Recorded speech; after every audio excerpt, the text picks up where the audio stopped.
कल ना मैंने अपने जेठ की तीसरी शादी के बारे में बता रही थी।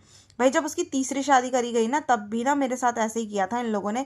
जब उसकी शादी की डेट रखी गई ना, और जब क्या कहते हैं शॉपिंग वगैरह की गई, तो मुझे बिल्कुल भी नहीं पूछा गया ना मुझे बताया गया। जब शादी को 2 दिन रह गए ना, तब मेरी सास आके मुझसे कहती है कि परसों ना तेरे जेठ की शादी है देख लियो। भाई मेरे को ना इतना गुस्सा आया, पर मैं ना कुछ बोल नहीं पाई। बस मैंने अपनी सास से इतना बोला कि परसों की शादी, अभी तक भी मुझे बताने की कोई जरूरत नहीं थी तुम लोगों को। मैं इतना बोल के ना मैंने अपने हस्बैंड से ये बोला, भाई देखो अगर तुम्हें जाना है जाओ, मैं जाने वाली नहीं हूँ भाई, बहुत हो गया इनका। ऐसे बोल के ना मैं अपने घर चली गई थी। मैं ये सोच के चली गई थी ना मैं यहाँ होंगी ना भाई मुझे कोई परेशानी होगी इनको देख के। फिर उसके बाद ना मैंने अपने घर वालों को भी जाके बताई ऐसे ऐसे बात है। भाई मेरे घर वाले भी कुछ नहीं बोल पाए। फिर मैं ना ना कुछ सारा दिन वहां पे अपने घर ही सोच समझ के ना यहाँ आ गई। इस वजह से कि ना मेरी सगाई हुई थी ना, तब मेरी सगाई में ना मेरी बड़ी जेठानी भी नहीं आई थी। तो भाई इसके वजह से ना ये सब, ये ना मेरी सास बोलती है कि भाई मैंने तो अपनी बहू को बुलाया था पर वो सुनती ही नहीं किसी की, वो किसी की, वो अपनी माँ के आगे और अपने आगे किसी की चलने ही नहीं देती, भाई उसे तो खुशी ही नहीं है। भाई ऐसे ऐसे ऐसे बोला मेरी सास ने। और ऐसे बोलने के बाद है ना भाई सारी बुराई अपनी बहू पे रख दी। अब भाई हमें क्या पता था कि ये लोग ऐसे ही अपनी बहू को पूछते ही नहीं है, बताते ही नहीं है, तो भाई वो क्यों आएगी। है तब इन्होंने मेरे साथ ये सब करना स्टार्ट किया, जब जाके मुझे पता चली। पर इस वजह से ना ये सोच के ना मैं वापसी उसी शाम ना घर आ गई।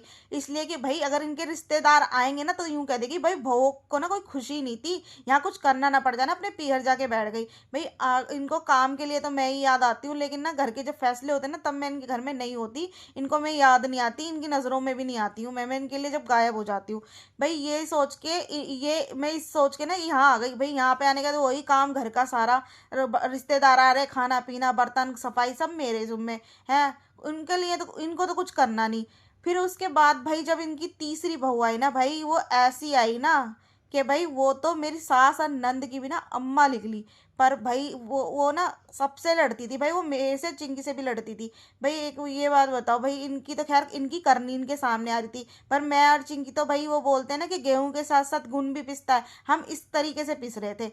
भाई अब उसके बाद है ना मेरी जो जेठा इनके मतलब ये सब होने का ना, मेरी जब नंद ने भी अपने बेटे की शादी करी, तो मेरी सास है ना सब कुछ उन्हें उसे पता थी। शादी को कुल 1 महीना रह गया था, भाई वहाँ आ रही है जा रही है सब कुछ कर रही है, और हम लोगों को कानों कान नहीं पता चलने दे रही कि भाई क्या हो क्या रहा है। और उसके बाद ना मेरे जो मतलब हस्बैंड है ना, उसको जब पता चली, जब कुछ दिन रह गए शादी को, मतलब 25-20 दिन, तब जाके मेरे हस्बैंड को बताया गया, तो उन्होंने मुझे बताया।